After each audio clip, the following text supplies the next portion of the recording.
Tristan, you're married, yeah? I've heard rumors, yes. Actually, my anniversary is on Saturday. Oh, fantastic. Congratulations. Thank you. 7 years? Wow, that's amazing. Wait, 6 years. Hold on. 6 years. Okay. I'll edit it. I'll make that seamless in the editing so that you definitely knew how many or years. Or just, now that I know, now my wife listens to this podcast, so you could actually just make it so that I get in trouble. But yeah, my anniversary I wield tremendous power. Yes. So let me ask you a question. When your lovely wife, who is listening, hello. Hi, Kelly. Hi, Kelly. When your lovely wife gets, maybe she has a cold or is nursing an injury, how sympathetic are you to that? Do you like to sort of nurture and like provide, or just be like nice and sweet and help out, or are you just sort of like, you know, fend for yourself? There was one time when she had an upset stomach where I ran about like 5 or 6 blocks to find a place that was open that sold Pepto-Bismol. That is amazing. And that's tremendous effort. That's love. Honestly, that's what that is. That's love. I bring this up because my girlfriend is the exact opposite. Oh, yes. She has almost no patience for me if I'm sick or injured. If I get sick, she'll give me 1.5 days is what she says. She'll give me 1.5 days of sympathy, but that's even then. So we know who doesn't listen to the podcast. No, she listens. She's gonna be upset with me. She's here right now. She can probably hear me talking. But that's deceiving, that 1.5 days, right? Because what that really means is I'm like talking, like I'm looking over my shoulder while I'm talking. Because what that really means, that 1.5 days, is that there'll be one evening where she'll be nice, and then the other half day is when she's at work, so she doesn't have to deal with me. And then she'll come home, and then she'll just be like, "All right, why aren't you better now?" And so I will literally be feeling so ill. You know, I'll be in bed all day, and she'll walk in from work and be like, "Well, you could have at least made the bed," you know. Oh gosh, are you trying to say that COVID has finally come home? No. So I bring all of this up because I went to the dentist today to get some fillings put in. Ooh, fun. And I'm also going to have to get my wisdom teeth taken out pretty soon. That one's fun. Which is going to be great for, yeah, that's going to be great for a podcast. She's probably not aliens. And so I basically, I came home so sore, so injured. That's basically what fillings are, what dentistry, what like any sort of like minor sort of surgery. That's just a planned injury, right? So I came home real sore. And she was very, very helpful, but then always reminded me, all right, tomorrow you have to be better because this is it. Maybe you should just think of it like inspirational, you know, like she's like trying to like mind over matter your body into health. I know it's because Emily is a friend of mine, so I don't want her to get mad at me. So I just want this energy. Oh, this is good. Put on Scott. That's a good play. There was a time when I had a filling fall out of my face. Oh no. And this happened like in February or March of 2021. Oh no. Right at the like most intense part of COVID. That was like when like the really bad Delta wave was happening. And like the entire province was like on super lockdown. Like that was the stay-at-home order times and everything.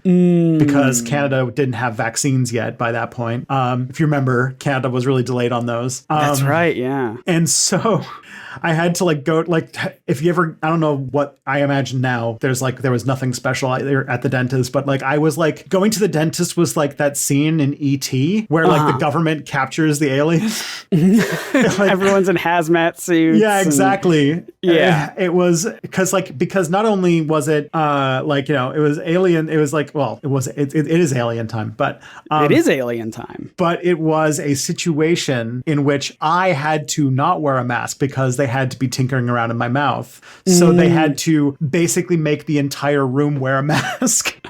Yes. Yeah. That's a hard one to get around when you're just rummaging around through someone's mouth. It's hard to have them wear a mask at the same time. And it wasn't something that you could put off either. Like I had to basically mainline Advil for like the week and a half I had to wait because it hurt a lot. No, thank you. Anyway, I just wanted to say I love my girlfriend very much and she's great. And I don't want to I don't want to use these cold opens as like a, me practicing my stand-up comedy routine by being like, my girlfriend. Yeah, you're turning into a boomer comic. That's what it sounds like, and I don't mean it to. I just always think it's genuinely very funny how I will get a lot of love and warmth, and then the drip will stop immediately, and I'll just be like, all right, be better now. Emily is the American healthcare system. That's what it is. And you know what? I wouldn't change a thing. Emily, you're the Cobra of partners. Thank you. All right. So this is a podcast. This is the relationship advice podcast. This is a relationship advice podcast now. And if you're new listening and you're like, what was the first 5 minutes that I just listened to about? This is the show. This is what you've signed up for. And in between doing relationship stuff, we also do try and debunk some ancient aliens, myths, and conspiracy theories, and talk about the world and talk about history of real places and people and cultures. And but that's no one's really here for that sort of thing. Yeah, that's why it's called It's Probably Not Aliens. It's probably not aliens, right? Because we're not here to talk about aliens. But it definitely is a deal breaker. Can't put a ring on that. I don't know where I'm going with this. ET has a finger. There's a ring involved. There's a joke here somewhere. I've given you audience members a DIY joke. This is the Rogue One of jokes. Here are all the pieces of a joke. Yes. If they were only put together better.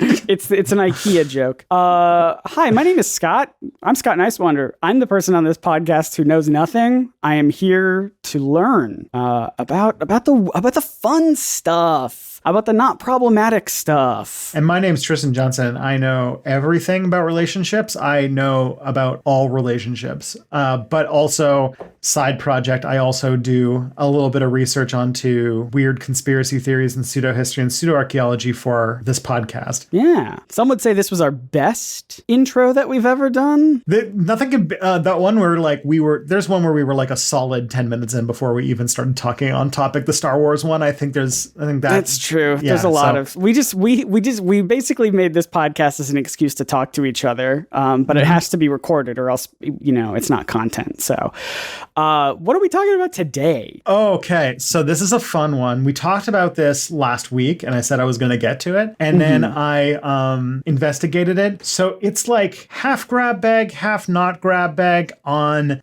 sort of basically like here's how it went down. I watched this episode of Ancient Aliens where they talked about the Cholula pyramid, and they said like, hey, it has all these layers because like an onion and an ogre, it's tapping into the energy lines of the planet to be a sort of power plant. And then they talked about world grid theory as the thing that explained it, about people who wrote about a grid of lines around the planet. Yeah. And when looking into it, I found several different types of people drawing lines on the planet and thinking that's significant for supernatural reasons. Yeah. So we're going to kind of delve into that today. We're going to delve into drawing lines on the world that connect dots of famous natural and archaeological places, and then saying that is either energy vaguely or something to do with alien stuff, or it means something. It's got to mean something. I drew these lines and they look like lines. So it's got to mean something. Many people claim that's the way that they talk about in Ancient Aliens. Many people, millions of people are saying, millions of people believe that the Earth has a grid of energies around the globe that connect important and sacred sites. On a grid, you can have Stonehenge, the Egyptian pyramids, and the Great Wall of China, which itself is a line because it's a wall. That one feels like cheating because it's very long, and so where do they connect it to? What point do they connect it to? The beginning, the end, the middle, any part of it? That's a great question. Next thing. But if you look on these maps, you see that many of them are connected with straight lines. You can already see where this is getting a little little bit dubious.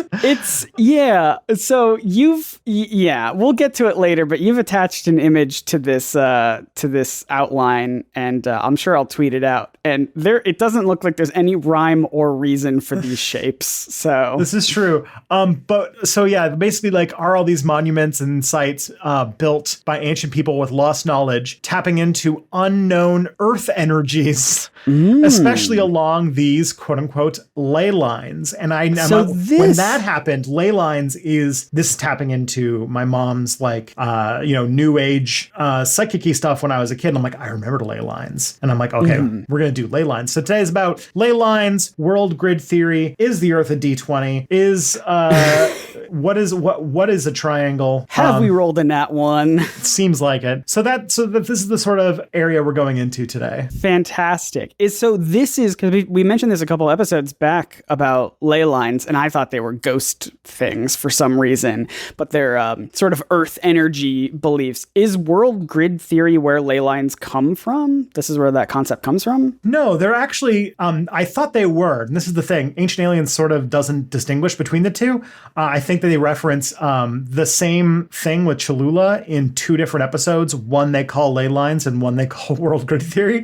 It's doing double duty. Yeah, I mean, these big monuments, they're not just connected to one conspiracy theory. They're cool enough. They can do all of them. Yeah, like, do you connect, like, is the world grid AC and then the ley lines are DC? Is this like... Yeah, it's different currents of world energy, yeah. And we've got different facts and sections of people who are trying to...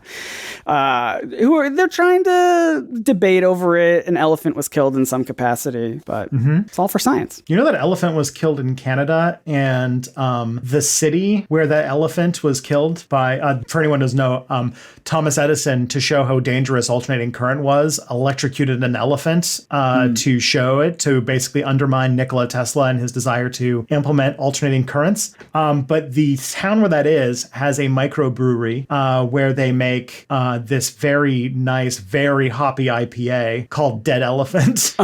And if you go to any liquor store in Ontario, the province I live in, you can get cans of Dead Elephant, and it is actually very tasty. Oh, embrace it. Embrace the weird history of your town. Yeah. So grids. Are we on one? So this goes back to all sorts of stuff. And like, I'm going on like the season 1 episode where they talk about it, but it comes back in season 12, I want to say, when they talk about ley lines. So this is like all over the place. But basically it all comes back to a guy by the name of Pythagoras. Now, do you know who Pythagoras is? Theoretically, I do. Theoretically, I do. Yeah, if you guys remember your SOHCAHTOA, if you have trauma of trying to remember trigonometry, you'll probably remember Pythagoras. This is a triangle guy. Yes. Not to be confused with Triangle Man. Triangle Man, who can do everything a triangle can. Yeah. Get in a fight, triangle wins. Triangle Man. Anyways, sorry, just needed to finish it. Yeah. It's like when somebody says, "I'm sailing away." You know, you have to now finish the song. Yeah. Which we're not going to do. Yeah, we're not going to leave people in suspense. So that you have to do it at home. So the thing is that Pythagoras, and I kind of wish I had done a little bit more digging into this because I feel like this would have been real fun juice. But Pythagoras did obsess over the sort of triangles, and like the Pythagorean theorem is that, you know, the hypotenuse of a triangle is equal to something with the two sides and everything like that. A squared plus B squared equals C squared. Yeah. But what I did not know is that Pythagoras started a cult where basically he thought that that triangle ratio had like sacred implications and like basically started like a triangle cult. Okay. Now that is interesting. Man, do I want to come back to that at some point because people really love sacred geometry in sort of like these sort of circles where, you know, things being in shapes is a really big deal. So maybe I'll do the full Pythagoras cult story because it sounds real fun. But we're actually talking a little bit about one of his followers, a guy by the name of Plato. I've already made the joke. You already made the Plato joke. I already made the Plato joke. But Plato had a thought, because the thing is, like, back then they knew the Earth was spherical, right? Spheres famously not triangles. Well, they thought the Earth was spherical. Yeah. We now know it's flat. Well, And like, the Earth does look flat from the ground. And so Plato was like thinking, okay, maybe the Earth is round, yes. But what if it is like kind of like going by Pythagoras' idea that like, triangles have like this important cosmological thing, that the Earth is actually not a sphere, but is like it's like a video game. Yeah, it's made of polygons. Yeah, so he wrote that the Earth that viewed from above would actually look like a ball sewn from 12 pieces of skin. So basically saying that the Earth is a dodecahedron, but Scott, to make it more accessible, it's a D12. It's a D12, the one die that I never get to roll in You're D&D. playing a barbarian right now, so yes, you do. The D12 was made for the barbarian. Well, maybe eventually I'll actually do something with it. You just got to get yourself a big axe. That's my problem. Mm-hmm. So Plato writes this thing thousands of years ago. We don't think about it that much. But then fast forward to the 1960s, and some Russian scientists, who I could not find the name of, by the way, very interesting. Cover up, maybe?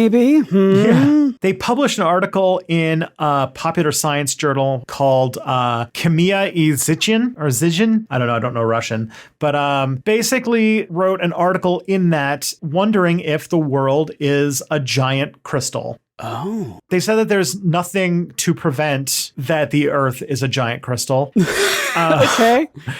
And that the crystal might be hosting what they called a, quote, matrix of cosmic energy. Oh. And that you could still see parts of this shape to this day. And this would be like the grid. It would go along the grid. Yes. Okay. So they basically theorized different ways that could be designed. Like they looked at the Pythagorean one that said that the Earth was made of 12 pentagons, i.e. the D12. But then they kind of came to a different conclusion based on their own mathematics, which concluded that it is overlaid with 20 equilateral triangles, and that the entire geometric shape can be seen its influence on the sites of ancient civilizations, because on all of the corners and lines and stuff like that, you see fault lines, magnetic anomalies, magnetic anemones, and things that like at the intersection of all these lines, you see these kinds of like odd phenomenon. But that does mean they came to the conclusion the Earth is not a D12. Yeah. It is a D20. It's a D20. Yeah, you're going to let that slip by. No, the Earth is a D20. And all of us nerds are, we're just gods rolling little Earths around when we play D&D. This feels like the title of the episode. Is the Earth a D20? Is the Earth a D20? That's part of that was like the major claim that happened in Russia. And then I found a believer in this who talked about evidence that this is the case. And boy, oh boy, the first thing they came up with was a returning champion to this show, and that is the Piri-Reis map. Hey, wow, we're back. I didn't think we were going to keep talking. We mentioned the Piri-Reis map even a couple episodes ago, I think. So we keep coming back to it. Yeah, because they point out that there's something very strange about the Piri-Reis map that makes no sense. Compared to maps of today, which is that all maps have something called a close de vent, which is sort of like how like everything maps have grids on them, and those have to originate somewhere. Most of the time it's the North Pole, but there's something really weird about the Piri-Reis map, even though half of it's missing. So that's a problem. So we don't actually. That's also bad. Yeah. Half the Piri-Reis map is missing, but it looks like the lines converge in a place called the Syene region of Egypt. Now, if you look at the map here, just to show, the map is a place in Egypt, and it seems that on the Piri-Reis map, all of the points come out from that. What comes to mind from what I remember of the research of the Piri-Reis map that might be interesting is that point in Egypt is very close to a thing that was because like here's the thing about Piri-Reis map is that it was made in the Ottoman Empire, and the Ottoman Empire is made up of Muslims, and there was a thing about Muslim cartography. I think I learned this when I was making a video for Kings and Generals about Muslim cartography, about the Islamic gold Golden Age, which is that they basically developed map projection because I don't know if you know this about Islam, but Muslims have to pray 5 times a day. Yes. And one of the things they have to do while praying is they have to face Mecca, Yeah, the I did holy know city of that. Mecca in Saudi Arabia today. There's a lot of things like people like now, people wonderfully have apps on their phone to manage where Mecca is and everything like that. I think is really Oh, cool. that's nice. Yeah. Yeah, but it does mean that medieval maps or maps made in the Islamic world at this point had it so that all of their lines converged. That makes at a lot of Mecca. sense. And if you look at Yeah. the map here, you can see that that point in Egypt, suspiciously close to Mecca. That's interesting. Coincidence? Maybe. Yeah. Roll so- an intelligence check. Oh boy. And so I'm like, all right, I'm going to look into like who's like the proponents of this. And I'm not a person who wants to judge a book by its cover, but I found this book on the topic called Anti-Gravity in the World Grid. I just want to get your vibe on the Photoshop skills of this. It's pretty good. So what I'm looking at here is, first and foremost, a really ugly font. Can I just throw that out there? It looks It's a like really almost, ugly font. it's something like, it's like if Pyrus and Comic Sans had a baby. That's a really good description of it, and it's got like a Photoshop sort of bevel emboss sort of look to it, so it's a little shiny. It doesn't look great, but the thing in the middle, the main draw to this book cover, is what looks like the Earth facing North America, and it's got grid lines. It's got lines all over it, connecting to everything, every which way. It looks like there are just random points in the ocean, because I guess they had to make the ocean darker to make the land masses stick out a little bit It's a big more. and intricate enough grid that literally anything on Earth could be on these lines. Yeah, it looks like a mess of lines. Yeah. It looks like if you you're literally just drawing straight lines between anything and everything. Now, I want to draw your attention to the author of this book, a guy by Okay. the name of David Hatcher Childress. Oh, I know Does that this name sound familiar to you at Oh, all? this name sounds real familiar. Didn't know your middle name was Hatcher. Good on ya. David Childress is one of the, correct me if I'm wrong, one of the writers and I think maybe even executive producers of Ancient Aliens. Not only that, he gets interviewed on the show constantly. Constantly, yes. He's on the show. Him and Giorgio. It's so wild to me that Giorgio Tsoukalos is the one that, I mean, obviously he looks the most memeable, but David Childress is on the show all the time, and he dresses in a cute little Indiana Jones outfit when he goes on location because he thinks he's really cool and really badass, but he just looks adorable. And I think if we all told him he looked adorable, he would probably hate that. So I just like this book exists, and so I'm just like, okay, I'm starting to see the lines are starting to connect to me. In a grid, you would say? Maybe? Yeah. So I was like, okay, like I got to figure out like what, where this is coming from, what their sort of connection is. And I make a reference to a guy by the name of Ivan Sanderson. And I'm like, okay, I'm going to look into what this guy is about and find out what his particular world grid theory is. And he did make a theory about world grids. Wasn't his main gig. His main gig was actually, he was a big cryptozoology guy. He wrote a lot about paranormal activity and especially cryptids, which is sort of a term for like mythical animals. You know, your Loch Ness monsters, your big feet, your Ogos. What was the one that Thought Slime said? Your Fresno Nightcrawlers. Fresno Nightcrawlers, the most vibing cryptid. Yeah, the most vibing cryptid. The official cryptid of It's Probably Not Aliens. I think so. So he was mostly about that. He was reportedly a biologist at one point, but he founded a group called the Society for the Investigation of the Unexplained to show specifically what vibe this guy is giving off. But specifically in 1972, he published an article by the name of The 12 Devil's Graveyards Around the World. Now that's a good title. And he even published it in Saga magazine, which I found is just like a pretty big magazine in the UK. Like it's sort of like a People magazine-esque type thing, where it's just like it's a magazine about a lot of things, but just happens to be really popular in the UK. Yeah. And in that, he basically looked at the globe and found that there are 12 geometrically distributed areas that are arranged in a pattern. And if you look at all these places, they all look like in these places, they're known for having strange supernatural phenomenon.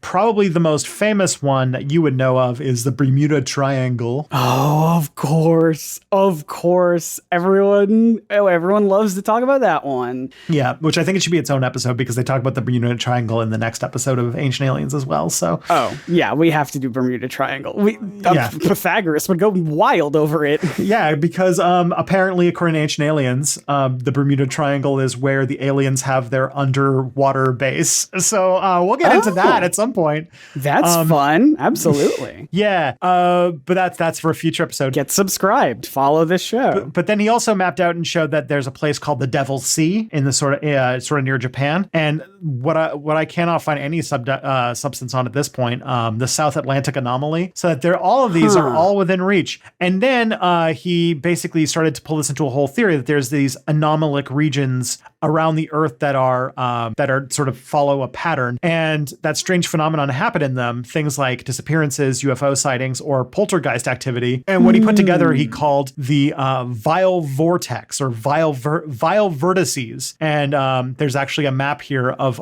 this sort of thing of all the Vile Vertices was my favorite series of unfortunate events book. So, but yeah, like it was like he drew this thing and was like, hey, triangles. And what's funny about them is that not only we'll get into this in a second, but like not only are many of these not famous sites, but they are like places like he was like, this place had some megaliths, therefore it's a vile vertice. Or like one of them is just Easter Island. Oh, where similar scary things happen. Where things are. Yeah. There are things in this triangle too. There are things in this one. Now, I'm looking at this. We have to tweet all these maps that you've that you've done. I'm looking at this map and it's got all these triangles on it. If you can imagine, just like if you can try and make the Earth flat, because it is, and you put it on a flat plane, there are an even distribution in like top and bottom of these triangles, and then there are connecting lines in between them that also form triangles. Do those triangles mean anything? I don't know. Okay, it feels almost intentional to be like triangle, triangle, triangle, and these triangles are connected by other triangles. Everything's a triangle. Yeah, because the Earth is a D20. That's right. So those are the vertices, like those are the places, like as those Russian scientists talked about, the sort of like corners of these sides of the Earth, on the 20 sides of the Earth. I see. Yeah. So like looking into these claims that Ivan Sanderson put out, that like looking at let's look at like the Bermuda Triangle claim. Like one of the ones he talked about was that on December 5th, 1945, 5 TBM Avenger torpedo bombers disappeared after taking off from Fort Lauderdale Naval Air Force Base on a patrol. And according to him, the pilots were in radio contact right up until they disappeared, reporting that they had no idea where they were and that the ocean looked wrong. What does that mean? Yeah, and then a Martin Mariner was deployed to search for the planes, that it disappeared within 15 minutes. So what's interesting about this is that the problem is that that's not how that went down. Oh, it was a lie? Yeah. Oh, okay. Well, specifically, he omitted the part where a lot of these pilots talked about them being lost and running out of fuel. Oh, and you do need fuel to stay in the air when you're a plane? Yes. Okay. Wow. So they sound like they were in trouble. Yes. And then the tanker that went to go look for them went with a lot of fuel. Okay. So could stay in the air forever. Well, it was a boat. Oh, they sent that would be weird then, huh? Yeah. That would be weird if the boat flew away then, huh? The flying boat. But the thing is, they say that it disappeared within 15 minutes without a trace, except that its disappearance was less of like a, disappearing into the mist as it was an explosion. Oh, because of all the gas, fuel. Yeah, that makes sense. Okay, yeah, because it was loaded heavily with fuel and likely had vapor leaking out of it that caused an explosion. Okay, so equally mysterious things. Mm-hmm. And that some people noticed an oil slick in the water as well. Another one that he claims is a place called the Devil's Sea, which is off the coast of Japan, which, according to legends, have been the site of a whole bunch of disappearances. The government once declared it unsafe. Oh, wow. And then apparently Sanderson went on a show called The Dick Cavett Show. And when he went on the show to talk about this, the other guy he was talking to, I guess, was like a World War II veteran. And they were kind of talking about how, like, they kind of, instead of like facing a hostile interview, they sort of like compared notes live on TV. Very good journalistic integrity. But one of the things that Sanderson was very wanting to point out is that they're not triangles, they're lozenges. What? They're lozenge shaped, not triangle shaped. Like a Vicks Yeah, sort I of guess, thing. yeah. I don't know what that means. I don't know. Lozenge shape. Huh. But like, while some of his, some of it, like as I mentioned, while some of his triangles contain Bermuda Triangles or Devil's Seas, some of them, to fill out the world, had things like a volcano or megaliths in Zimbabwe or just Easter Island. Right. Just sites that things might exist in or around. Yeah. So that's like the most I could find about vile vertices. Okay. That's literally the whole thing. Is some cryptozoologist who actually didn't care too much about this wrote this one article in the 70s that got a little bit of attention, and I guess got picked up by Ancient Aliens to talk about this one thing. Can I ask a clarifying question? This goes back a little bit further, but when you were talking about the Piri Reis map leading back to Mecca, or just leading back to where they thought was like a pyramid or something, whatever, I don't know. Does that only work if they assume that the Piri Reis map is not Antarctica, like they have said before? Ooh, that would be a very good question. If like the accuracy of the map based on the lines leading to Egypt necessitate the my guess is that it probably doesn't, because Antarctica is way further south than the map's thing. But yeah, because that was the whole thing with the Piri Reis map, is that they thought it was Antarctica, but it was most likely the coast of Africa. It was the coast of South America. They just sort of South like America, yeah. They basically just didn't realize, like whoever was charting the coast didn't realize that they had started moving. They thought they were going east, but they were still going south. And so I just think it would be very funny if yet again we found two theories in Ancient Aliens, Ancient Astronaut Theory, that are mutually exclusive, where you cannot have them both be true, where the Piri Reis map only connects back to Mecca if you don't take it as being Antarctica. Precisely. You know? That would be funny to me. Anyway. So to kind of go bigger, though, is like, okay, this can't just be the whole thing, right? It can't just be this one guy. There has to be something bigger. And that's when I'm like, oh, this is them doing ley lines. This is ley lines. And so I was like, I'm doing the ley lines episode now. We're doing it. So we're going to talk about the sort of other thing that gets brought up in a later episode of Ancient Aliens in reference to the Cholula Pyramid as well, which is sort of these ley lines that circumnavigate the planet as like a sort of power source. And finally. Yeah, and so we're going to talk about this. Let's do it. In just a second.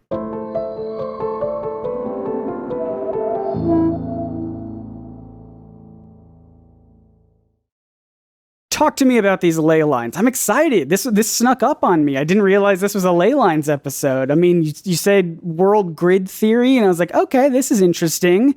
But now it all bleeds into ley lines and how they're definitely about ghosts. And I was right the whole time, right? Yep. All right. Yeah, ley lines are an interesting thing in the world. So we're going to talk about this whole strange sociological phenomenon, really, of the finding of ley lines. But it was a real thing for like a little while in the 70s when people were really into it. But basically, here's the idea behind it, is that hit me with it. People have looked, researchers, millions of people around the world have looked at things like big natural phenomenons, famous mountains, or holy sites, or things like that, things that were considered sacred to the people who lived at the time, and drew lines and basically concluded, like, look, all of these follow these lines we draw on the map. And that's like, they're all connected. They connect together. Yeah. So this is coming from like a few things, which is that like there was at a time in the British Isles specifically, because a lot of this is focused in Britain, right, between like ancient Druid sites, right, like ancient Celtic sites and stuff like that. Sure. There were like these old trails that would connect them directly, and they got the nickname fairy paths. And so they're like these sort of like little trails that go through the countryside. that connect these different hilltop regions and stuff like that. And a sort of folk belief built up around them that it was dangerous to walk on those paths on certain days because you might interrupt the fairies who will come and they don't like you walking in their territory. They're not fun fairies. They're not like a tooth fairy that's going to give you $1. These are the bad. These are the tooth fairies from Hellboy 2 that will eat you. Exactly. Yes. Yeah. And so that sort of developed into the 20th century of people believing that ley lines are these like alignments that ancient societies recognized as powerful energy veins of the planet, and that ancient societies built their structures along them in order to harness their power. And it got picked up specifically by a group called the Earth Mysteries Movement, but it's become popular in a lot of sort of esoteric belief traditions.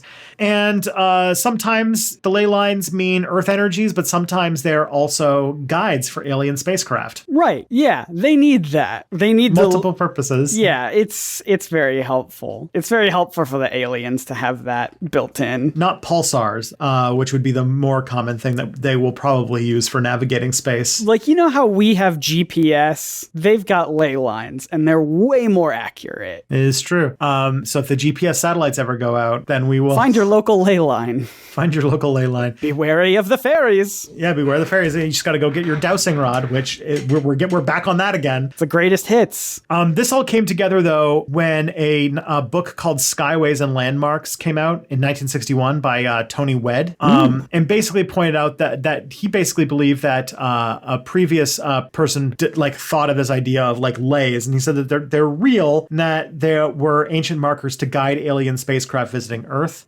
So he compared the ideas of this guy named Watkins with a ufologist by the name of Amy Michel, who argued for the existence of Othoni's lines that the aliens traveled on. So that's where this person took lays and then took these lines for the UFOs from this ufologist in France and made like, what if lay line? What if ley line? Yeah. How do ley line? How do ley line? So Tony Wedd suggested that this spacecraft were either following ancient landmarks for guidance, or that both lays and the spacecraft were following the magnetic current flowing around the Earth. The magnetic thing I would understand. That feels like something to me. The thing is, like, I don't think that magnetism works that way. Like, I think that when we draw it as lines, it's because we're trying to show that it's a field. It's not lines.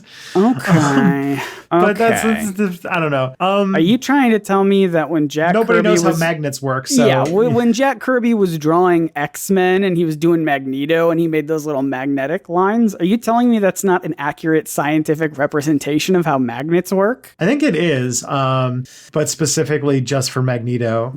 It's mutant magnetism. Yeah, it's mutant magnetism. It's different type of magnetism. It's like animal magnetism. That's right. He just turns on the metal and it comes to him. That's what it is. That's why he can attract also all the metals, not just the ones that are naturally magnetic, you know? Yeah. He's got that mutant magnetism. You know that I still, like, 2 or 3 times a year just remember the outrageous scene in X-Men where he breaks out of prison because Mystique more injects iron in his prison blood. with blood. Yeah. Yeah, the guard with more iron in his blood. And he just sucks it out of his body. I'm like, when I was like 12 or 13, I was like, that is the bossest move ever. And now I'm like, oh yeah, that's ridiculous. I mean, and then of course, the confidence that Magneto gained in that moment made Sir Ian McKellen just sexually magnetic in my eyes. So it was working on all sorts of levels. Yeah. Happy Pride Month, everybody. Happy Pride.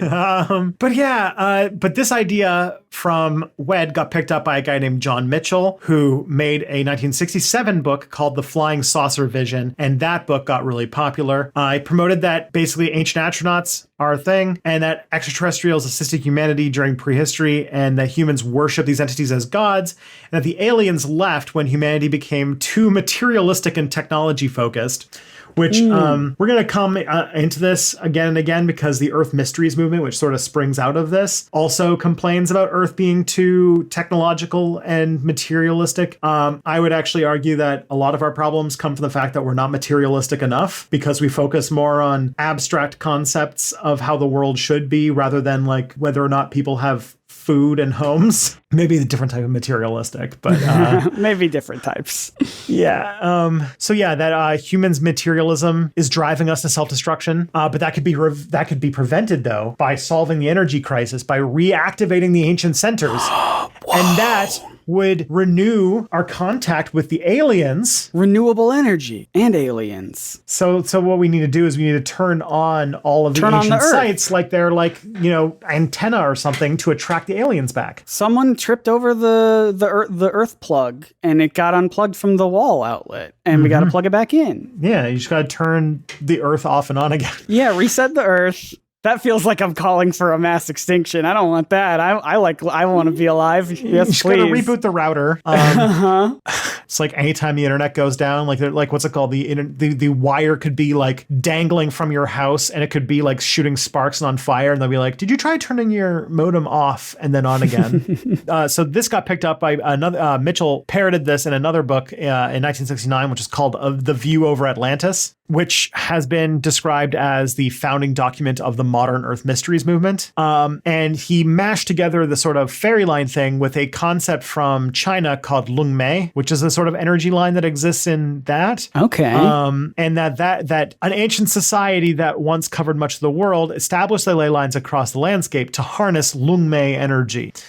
Which apparently Lung Mei, he translated Lung Mei saying that they were called dragon paths and sort of took English mythology about killing dragons and basically said that the dragon slayers were the villains of the story that caused the aliens to leave and the dragons were the aliens. And that actually does line up with other ancient, I was about to say this might be another contradictory, but no, actually this lines up with other ancient astronaut theories where dragons are aliens. Yeah, we're probably someday we'll do just dragons. We'll do a dragon episode. With this, Ancient Aliens is such a rich well of so many things that we can talk about on this podcast. And we'll get to all of them. And we'll be 80 years old when we finally run out of ideas. Oh man, Ancient Aliens, if it ever gets canceled, which is not happening, by the way, they just greenlit a movie. Oh my God. Well, we have to talk about that. Did I not tell you about this? You did not tell me about that.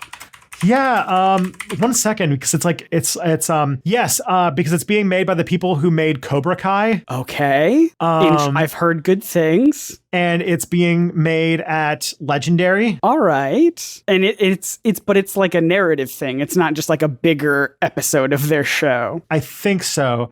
It's being directed by a guy named Josh Heald, who's I haven't watched Cobra Kai, so I don't know anything about it. I don't know anything. Yeah, I've not seen it either. Well, listeners, rest assured, we will cover the movie when it comes out. It is our duty to cover that movie. My guess, if I were to make any thoughts, is that if they're making like an Ancient Aliens movie, that this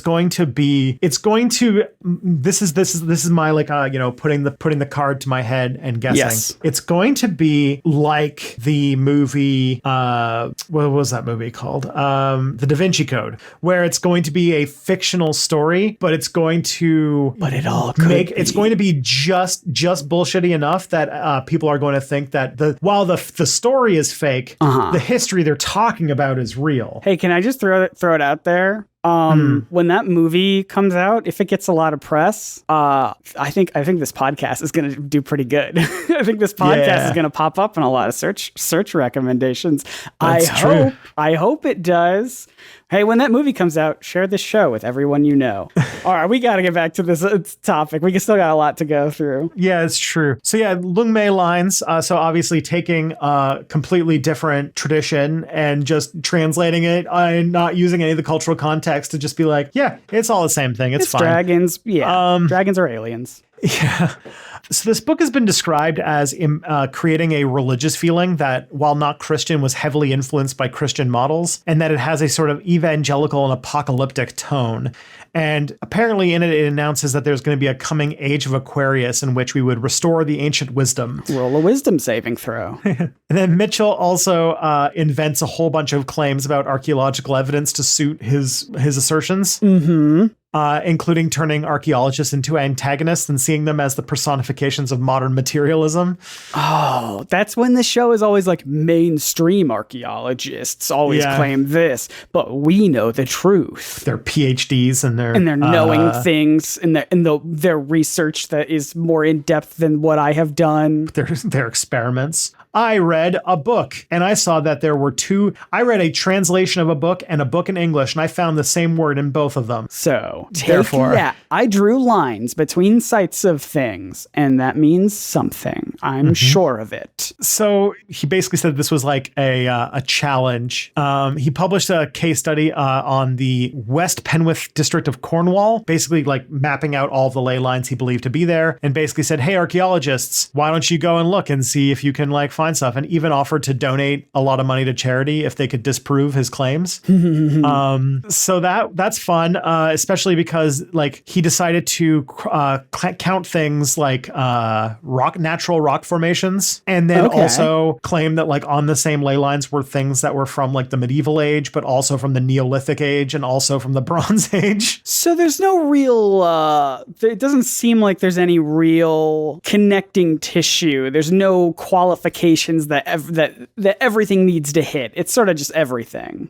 Exactly. So that's like one part of the ley line stuff, but there's even more. Oh, great. I love it. So we were talking about this guy referencing a guy by the name of Watkins. So we're going to talk about that, which was a guy named Alfred Watkins, who was a landscape photographer in Herefordshire. Yeah. I know that like, Herefordshire, Worcestershire sauce. Yeah. And basically made the point that basically believed that ancient ancestors built things on these navigation points, and that this is what ley lines came to be. That this guy sort of laid out the idea that other people ran with, and that it got expanded into the idea that there's this hidden network of lines around the Earth. Okay. And apparently that idea really got picked up by the burgeoning New Age movement. Of course it did. And also dowsers specifically. We've talked about dowsers many times on this podcast, but basically they are people that believe that they can like find things like water using like dowsing rods, which is sort of like metal rods. I realized that they make references to this in Looney Tunes. Yes. With like the sticks. That's all I know about it. Yeah. But what happened is like the New Age movement picked up on it, and that led to the ley lines becoming an entire like area of study. Lots of books and seminars and ley line enthusiasts started to come out to talk about the ley lines and try to map them out and walk along them. And that got picked up and incorporated into a whole bunch of other paranormal subjects.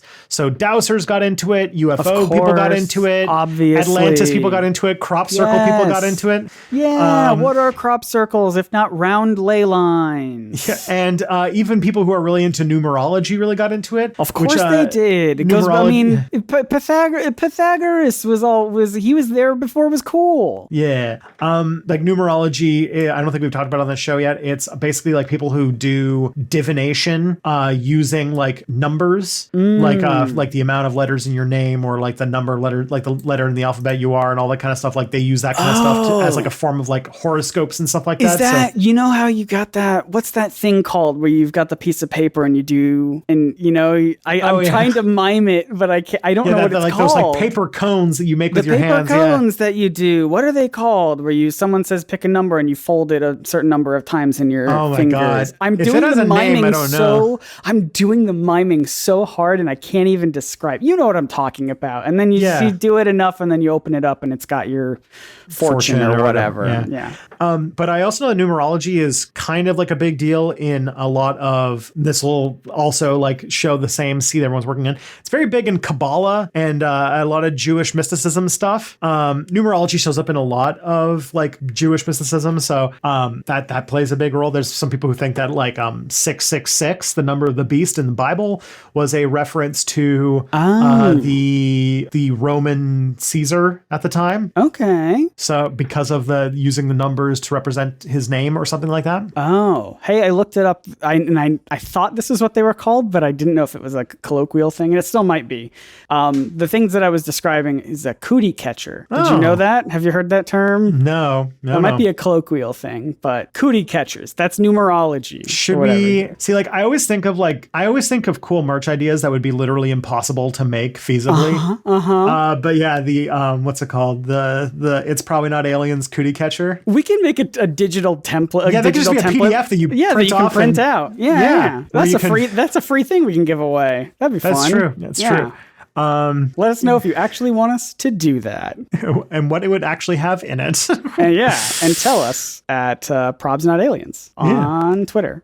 Yay, plugs. So this all inspired a group of ufologists to make something called the Ley Hunters Club. That sounds cool. Which is a group of people who traveled around Britain trying to find where ley lines were and connect various structures, often going to churches because they believed that many churches were built on top of pre-Christian sacred sites, so that these could be places where the ley lines could run along and make their little connections. And this started picking up in the 1970s and 1980s. One guy by the name of Philip Heselton got so into it that he started Ley Hunter magazine. Oh, no way. Yep. And Ley Hunter got so popular, it got really popular because it was sort of a thing in archaeology that you could do that didn't require getting a degree in archaeology. That was the way that it was described to me, is that people really got into it because you could go and visit sites and all that kind of stuff and think that you were doing archaeology, especially like magical archaeology, but you didn't have to have all of those troublesome degrees or write all those boring essays or whatever. No, you're hunting leys. You're a ley hunter. And they even like actively try to do that. Like they welcomed those who had, quote, a strong interest in the past, but felt excluded by the narrow confines of orthodox academia. It's again, mainstream archaeologists say, they're back at it. And of course, apparently these activities to find ley lines involved a whole lot of numerology and dowsing just to fill in just to find these things, you know? So they had their cootie catchers at the ready. Yeah. For a long time, archaeologists didn't pay attention to this. Why would they? Exactly. But in 1983, two people, archaeologists by the name of Tom Williamson and Liz Bellamy, wrote a book called Ley Lines in Question. And they pointed out some interesting facts about Britain specifically, because a lot of this was just going on in Britain.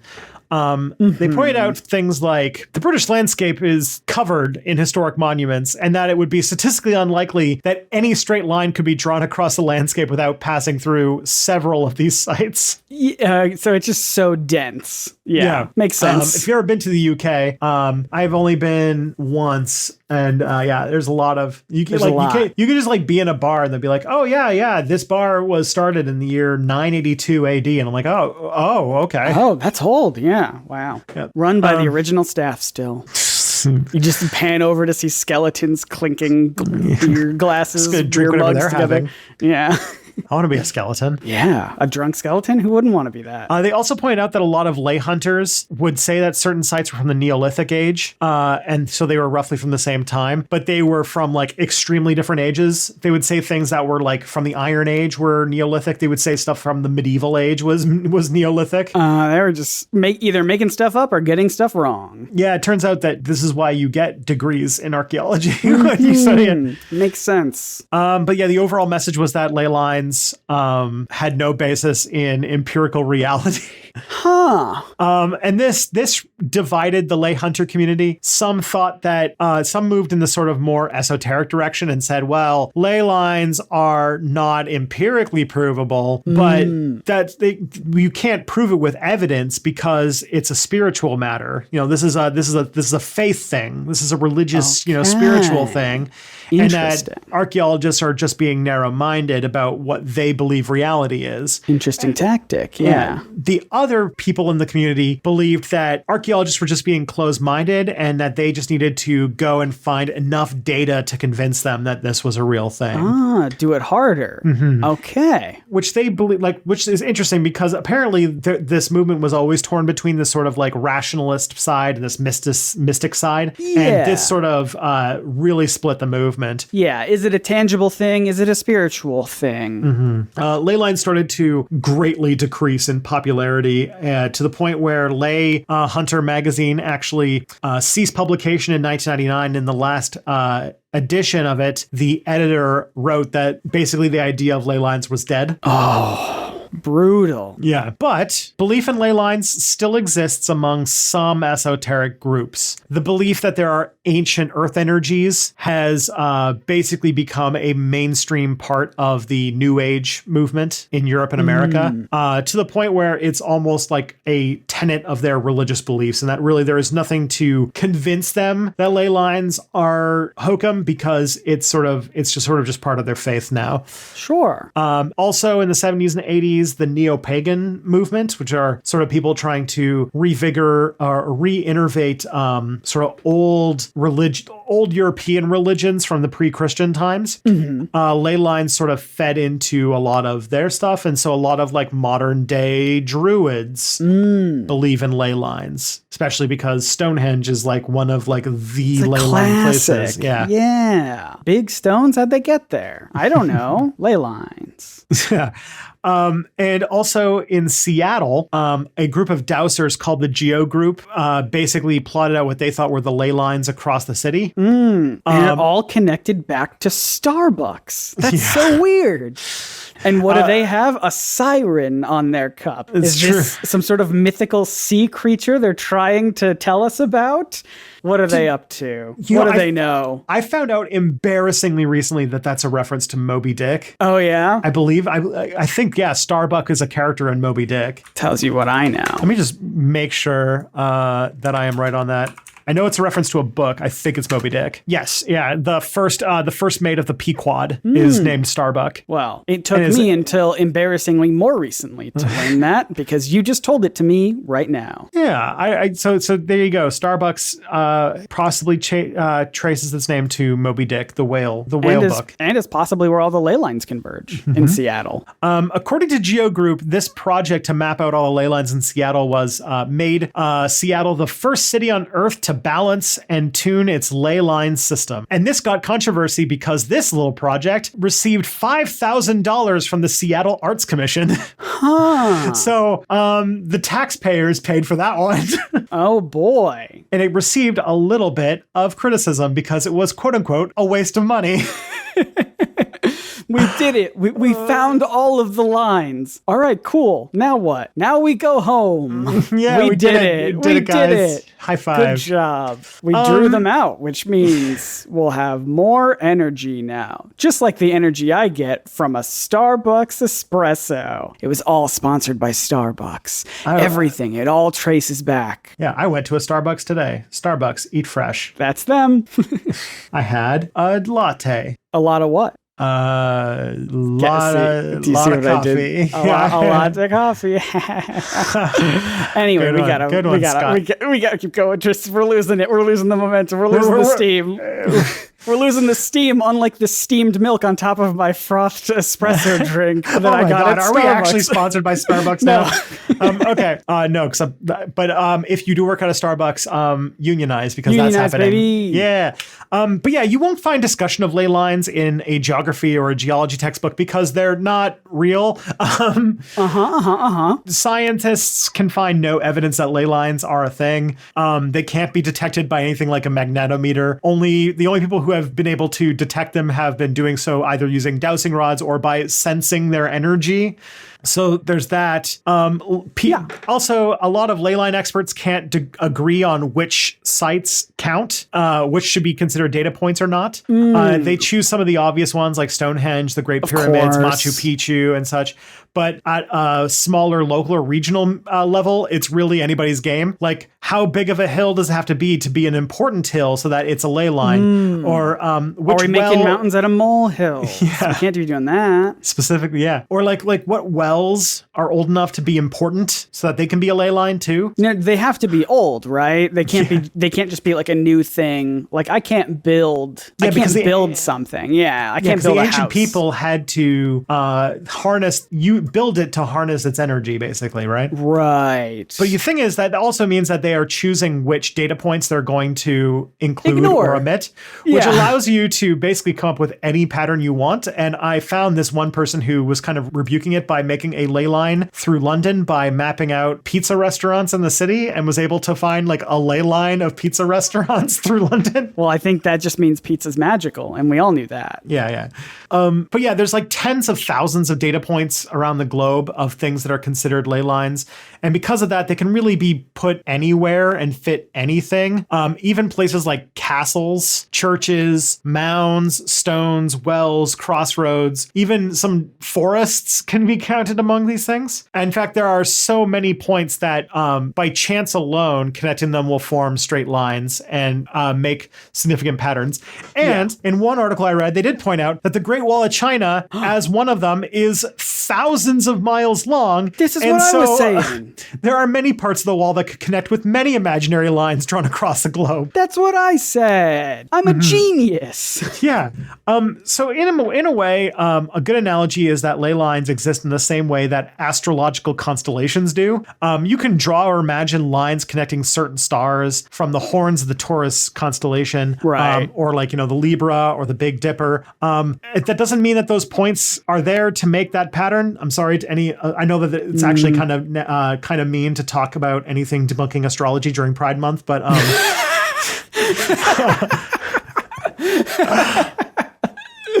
oh, that was good.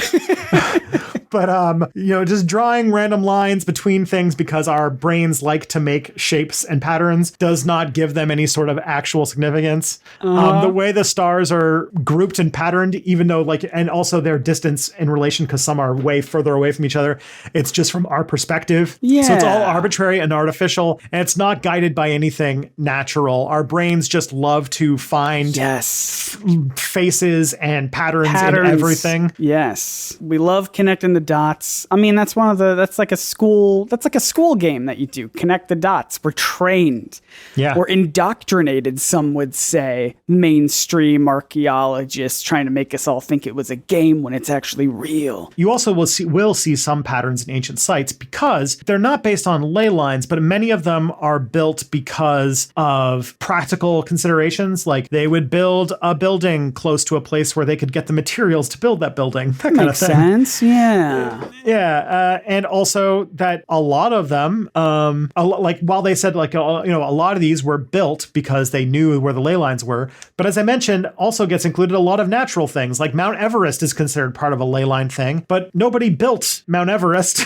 Another consideration, too, is that people who built Stonehenge probably wouldn't have known about the existence of places like Mount Everest or Machu Picchu. And so they couldn't have intentionally built their monuments to intersect with these ley lines that emerged from those sites. But they could feel it with their dowsing rods and whatnot. I guess. So that's ley lines. It's another case of us being able to be remarkable pattern finders, which helped us invent the internet and Coke Zero and other amazing things, but also leads us to find Jesuses in potato chips and seeing faces on the moon and constellations and ley lines. Yeah. So just to kind of cap that off, where's the ghost part come in with ley lines? Is there ghost stuff? Did I imagine ghost stuff about ley lines the entire time I've been living on this planet? My guess, if somebody makes a claim about ghosts and ley lines, it's just that they are typically considered spots of supernatural activity. Okay. And so ghosts would probably be there. I wouldn't be surprised if someone said that the ley lines are the place where the line between life and death is at its closest, and so things can cross over. I'm sure that is a thing. I'm sure that exists. But the Earth is definitely an oblate spheroid and not a not D20. A D20. Dang, that's infuriating. I mean, if it was a D20, we don't even know what side it landed on, right? We could build like all the countries could be on like what number of the die you are. Okay. Like, I like that. You like all the countries would be just the triangles of the earth. Yeah. Triangles of the earth. But yeah, that's ley lines. That's ley lines. World grid theory and all of low all poly of that. Earth. Yeah. We covered it all. Well, I learned a whole lot. We went into this episode thinking it was going to be a short one, and then it wasn't. No, then it became one of our longest. Then it became one of our longest because we kept having tangents that I will probably cut out for time.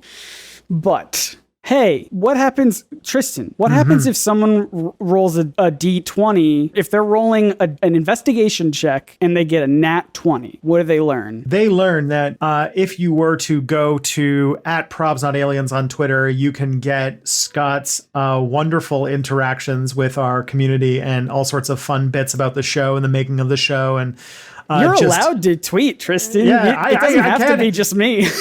Here's literally the only thing holding me up. Every time I try to log in, it sends a 2-factor authentication to your phone, and I'm like, well, I'll try again next time, I guess. All right, we'll get that sorted. But yeah, there have been some amazing listener submitted content that some great like art and stuff like that gets retweeted, and it's really Quotes awesome from the episodes that people enjoy. Yeah. It's all so great. So follow us at ProbsNotAliens to keep up with the show, and you also have stuff outside of this podcast that you do, which is weird to me. I don't know where you find the time, but what do you do? I don't know either.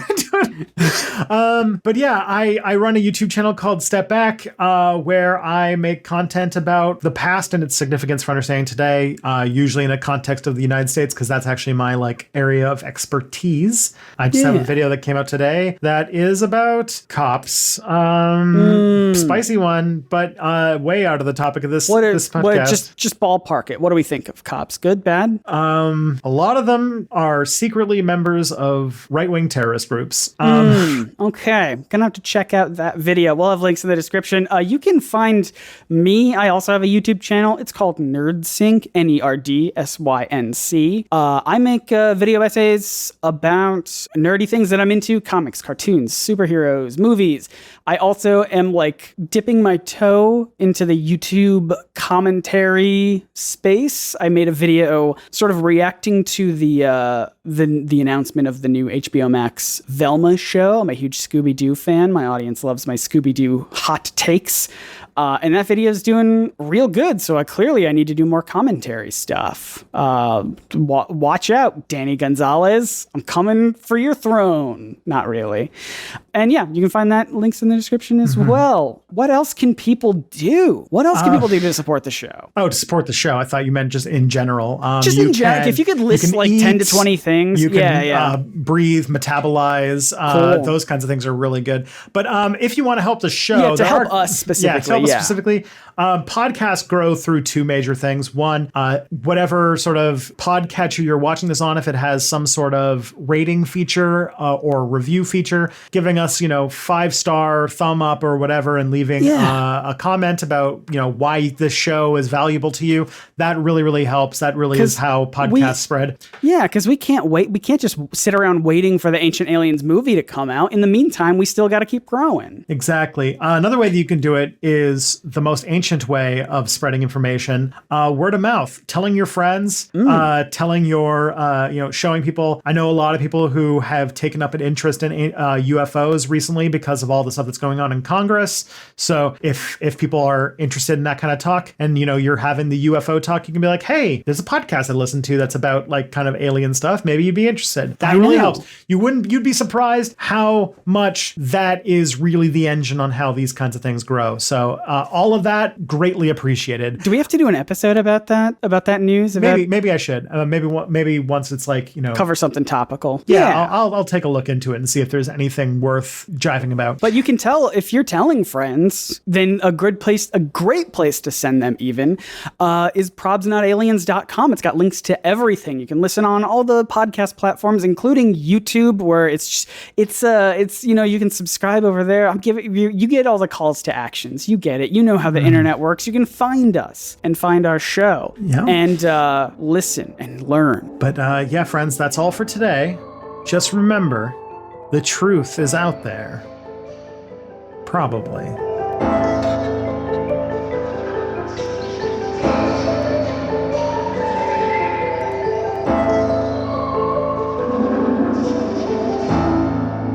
Follow those ley lines. The conga ley line. Dun, dun, dun, dun, dun, dun. The ancient druids walking along the conga ley.